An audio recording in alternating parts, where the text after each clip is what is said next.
आज यानी कि 14 अप्रैल को सेलिब्रेट की जा रही है birth anniversary doctor Bhimrao Ambedkar ji की। आपकी जानकारी के लिए आपको बता दें, एक ऐसा ओजस्वी और तेजस्वी व्यक्तित्व थे भीमराव अंबेडकर, जिनके अथक प्रयासों ने उन्हें the father of Indian constitution के उपनाम भी दिए। आपकी जानकारी के लिए आपको बता दें, दलितों के गांधी के उपनाम से जाने जाने वाले डॉक्टर भीमराव अंबेडकर के बारे में आज हम जानने वाले हैं। इस वीडियो में मुख्य तौर पर हम चर्चा करेंगे उनसे जुड़े हुए तमाम महत्वपूर्ण परीक्षा उपयोगी प्रश्नों के बारे में। तो चलिए इसकी शुरुआत करते हैं। सबसे पहला और इंपॉर्टेंट फैक्ट तो आपके सामने है कि आज यानी कि 14 अप्रैल को सेलिब्रेट किया जा रहा है डॉक्टर भीमराव अंबेडकर जी की जयंती के बारे में। आगे इसी कड़ी में आपको बता दें, सबसे महत्वपूर्ण जो पॉइंट है वह यह है, डॉक्टर भीमराव जी एक प्रमुख विधिवेत्ता, अर्थशास्त्री, समाज सुधारक और राजनीतिज्ञ के नाम से जाने जाते थे। इसके अलावा आगे अब हम बात करते हैं इनके जीवन से जुड़े हुए कुछ महत्वपूर्ण पहलुओं के बारे में, जिसमें सबसे पहले और महत्वपूर्ण है वह तिथि 14 अप्रैल 1891। महू मध्य प्रदेश में इनका जन्म होता है।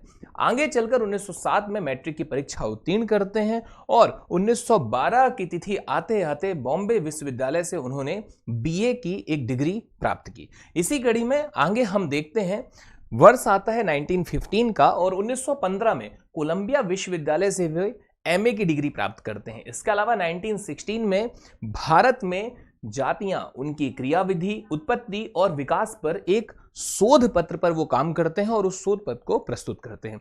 इसी कड़ी में हम देखते हैं कि 1918 और 1920 के बीच का एक दौर होता है 2 वर्ष 3 वर्ष का, जब वो सिडेनहम कॉलेज में अर्थशास्त्र के प्रोफेसर के रूप में कार्य करते हैं।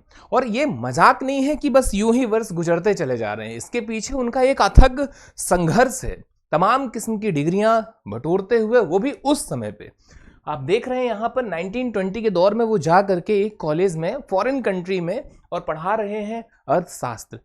आगे हम देखते हैं कि 31 जनवरी 1920 का एक समय आता है जब वो एक पत्रिका शुरू करते हैं। पत्रिका का नाम बहुत ही महत्वपूर्ण है, नाम है मूक नायक। यह कैसी पत्रिका थी? यह एक पाक्षिक पत्रिका थी। तो इसकी शुरुआत होती है और आगे चलकर 1921 का दौर आता है जब लंदन स्कूल ऑफ इकोनॉमिक्स से वे एमएससी की डिग्री प्राप्त करते हैं। इसके अलावा 1923 में लंदन से डीएससी, डॉक्टर ऑफ साइंस और बार एट लॉ की डिग्री भी वो प्राप्त करते हैं। कहा जाता है डॉक्टर अंबेडकर के बारे में कि सबसे ज्यादा डिग्रियां उस समय पे और वर्तमान परिदृश्य तक में भी किसके पास थी? तो अंबेडकर जी के पास में थी। जबकि अंबेडकर जी वही थे जिन्हें क्लास में बैठने से वंचित कर दिया गया था। मुख्य तौर पर उन्हें बैठने नहीं दिया जाता था, उन्हें पढ़ने नहीं दिया जाता था। कई कहानियां तो कुछ ऐसी भी हमें देखने मिलती है कि उन्हें पानी तक पीने से वंचित किया गया। जिन जगहों पर वो पढ़ने के लिए जा रहे थे, वहां पर अगर वो कमरा देख रहे हैं तो उन्हें कमरे नहीं मिल पा रहा है, उनके जिस समाज, जिस वर्ग से वो आ रहे हैं उसके चलते। बहरहाल तमाम किस्म के संघर्षों के बाद और इतनी सारी ये डिग्रियां आपके सामने हैं। इसके अलावा हम देखते हैं 20 जुलाई 1924 का वो वक्त आता है जब बहिष्कृत हितकारिणी सभा की स्थापना करते हैं। यहां पर इंपॉर्टेंट है, अंबेडकर जी के द्वारा शुरू की गई या स्थापित की गई बहिष्कृत हितकारिणी सभा। इसका सीधा प्रश्न आपसे पूछा जा सकता है कि बहिष्कृत हितकारिणी सभा की शुरुआत कब की जाती है? तो शुरुआत की जाती है 1924 में। आगे इसी कड़ी में आपको बता दें, 1925 का दौर आता है और 1925 में केंद्रीय बैंक की संकल्पना वो प्रस्तुत करते हैं 1925 में, जो आगे चलकर देखने मिलता है आरबीआई के रूप में। आरबीआई की स्थापना इसी संकल्पना के थ्रू होती है। इसके अलावा 1927 में एक और महत्वपूर्ण इनसे जुड़ा हुआ एक किस्सा है, वह है महाड़ सत्याग्रह। क्या था महाड़ सत्याग्रह? तो वास्तव में सार्वजनिक तालाब से पानी पीने का अधिकार। जैसा कि हम सभी जानते हैं कि छुआछूत एक ऐसी प्रथा थी जो लगातार चलन में थी और तब से लेकर अब तक भी यदि हम देखें तो अब तो बहुत हद तक इसमें कमी देखने मिली। कॉन्स्टिट्यूशन में इसके बारे में बहुत सारे आर्टिकल्स लेके आए गए और उपबंध किया गया। आप कमेंट करके बताइए कि अस्पृश्यता का अंत या छुआछूत का अंत संविधान के किस अनुच्छेद के तहत किया गया। तो यहां पर महत्वपूर्ण था, संविधान जब बनेगा तब बनेगा। संविधान में आर्टिकल्स में जो भी प्रावधान किए गए, जब किए गए तब किए गए, पर उसके भी पहले 1927 में अंबेडकर जी महाड़ सत्याग्रह लेकर के आते हैं, जिसमें सार्वजनिक तालाब से पानी पीने का अधिकार प्राप्त होता है। इसके अलावा आगे चलकर 1930 में नासिक के कालाराम मंदिर में दलितों के प्रवेश के लिए उन्होंने आंदोलन किया। आगे चलकर हमने देखा कि 1932 में महात्मा गांधी जी के साथ उनका पूना पैक्ट पर एक हस्ताक्षर होता है। यहां पर दोनों तथ्यों के बीच में एक बहुत ही महत्वपूर्ण पॉइंट चूंकि याद आ रहा है तो लगा आपसे डिस्कस किया जाए। महत्वपूर्ण है, ना केवल कालाराम मंदिर के संघर्ष की बात है, आपकी जानकारी के लिए आपको बता दें दलित वर्ग बस नहीं, इसके अलावा बहुत सारे ऐसे मंदिर हैं जहां पर स्त्रियों के प्रवेश पर भी आप देखेंगे कि रोक लगाया गया है, और यह भी हमारे एग्जामों में लगातार पूछा गया है। हाल फिलहाल में सुर्खियों में था सबरीमाला मंदिर। आप कमेंट करके बताइए कि सबरीमाला मंदिर कहां पर है और यह क्यों सुर्खियों में था, यहां पर स्त्रियों को रोक क्यों लगाई गई। इसके अलावा आगे आपको बता दें 1932 में महात्मा गांधी के साथ पूना पैक्ट पर हस्ताक्षर इन्होंने किया, और देखिए ये जो दौर चल रहा है 1932-1930 के बीच का, इसी समय पर गोलमेज सम्मेलन होता है, राउंड टेबल कॉन्फ्रेंस। आपकी जानकारी के लिए आपको बता दें गोलमेज सम्मेलन में तीनों के तीनों में उपस्थित होने वाला एक जो भारतीय था, एक अकेला जो भारतीय था, वो डॉक्टर भीमराव अंबेडकर थे। आगे आपको बता दें कि 15 अगस्त 1936 को उन्होंने दलित वर्गों के हितों की रक्षा के लिए स्वतंत्र लेबर पार्टी का गठन किया, जिसमें ज्यादातर श्रमिक वर्ग के लोग शामिल थे। तो यहां यह भी महत्वपूर्ण है कि स्वतंत्र लेबर पार्टी का गठन किसके द्वारा किया गया और किसके लिए किया गया और कब किया गया। तो आपकी जानकारी के लिए आपको बता दें 1936 में 15 अगस्त को इसका गठन किया जाता है, डॉक्टर भीमराव अंबेडकर जी के द्वारा किया जाता है। और किसके लिए किया जाता है, तो अपने श्रमिक भाइयों और विशेषकर दलित वर्ग के लिए किया जाता है। इसके अलावा 1936 इंडिपेंडेंट लेबर पार्टी के गठन के साथ ही एनिहिलेशन ऑफ कास्ट पुस्तक का प्रकाशन और विमोचन किया जाता है डॉक्टर भीमराव अंबेडकर जी के द्वारा।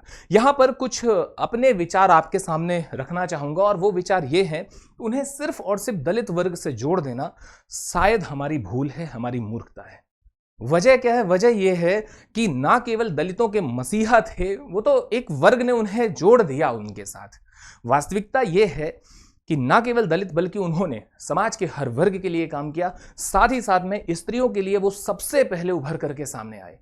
तो यहाँ पर ये सभी चीज़ों का आपको नॉलेज होना बहुत ज़रूरी है, और जब तक आप किसी को या किसी शख्सियत को जानेंगे नहीं, पढ़ेंगे नहीं, समझेंगे नहीं, तो आप उसके बारे में बस काल कल्पित जो भी मन में हो और जो भी सुना है उसी पर आप जीवित रहेंगे, और इस तरीके से आपकी धारणा भी एक गलत बनी रहेगी। तो इसीलिए पढ़ना बहुत ज़रूरी है, जानना बहुत ज़रूरी है। आगे हम बात करते हैं और भी महत्वपूर्ण तथ्यों की। आपको बता दें 1942 में वायसराय की कार्यकारी परिषद में श्रम सदस्य के रूप में अंबेडकर जी को नियुक्त किया जाता है।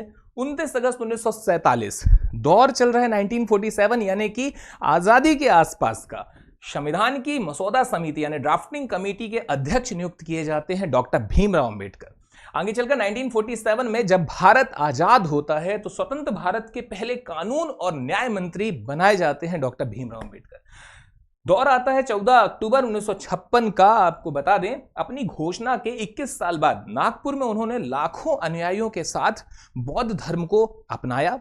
इसकी घोषणा वो लगभग 20 वर्ष पहले कर चुके थे, और 6 दिसंबर 1956 को दिल्ली में उनका निधन हुआ, जिसे महापरिनिर्वाण दिवस के रूप में मनाया जाता है। यहां से एक और प्रश्न आपके कॉम्पिटिटिव एग्जाम के दृष्टिकोण से महत्वपूर्ण हो जाता है, और वह प्रश्न होगा इनके समाधि स्थल के बारे में। डॉक्टर भीमराव अंबेडकर जी का समाधि स्थल किस नाम से जाना जाता है और कहां पर है, यह आप कमेंट करके बताइए।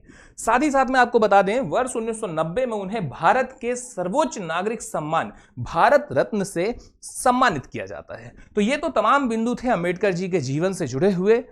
इस बीच में बहुत सारे किस्से हैं जिनको हम लेकर के आएंगे अपनी एक नई सीरीज में। बहुत जल्द एक सीरीज आएगी जिसमें चर्चा हुआ करेगी उस ओजस्वी, उस तेजस्वी व्यक्तित्व की जिनकी कहानियों को जानना हम सब के लिए जरूरी है। क्योंकि इस भागदौड़ में हम उन्हें भुलाते चले जा रहे हैं, और जब तक हम किसी के बारे में जानेंगे नहीं, समझेंगे नहीं, तो फिर हमें पता कैसे चलेगा कि क्या था उसका इतिहास।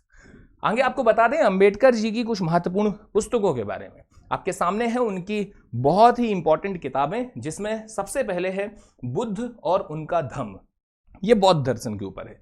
दूसरी किताब है शूद्र कौन थे, वर्ण व्यवस्था की उत्पत्ति के बारे में।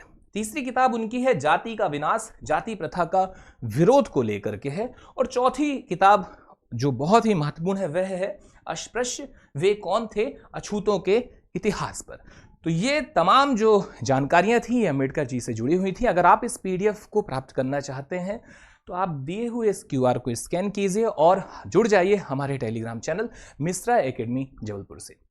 वीडियो अगर अच्छी लगी तो वीडियो को एक शेयर जरूर कीजिए। धन्यवाद। जय हिंद, जय भारत।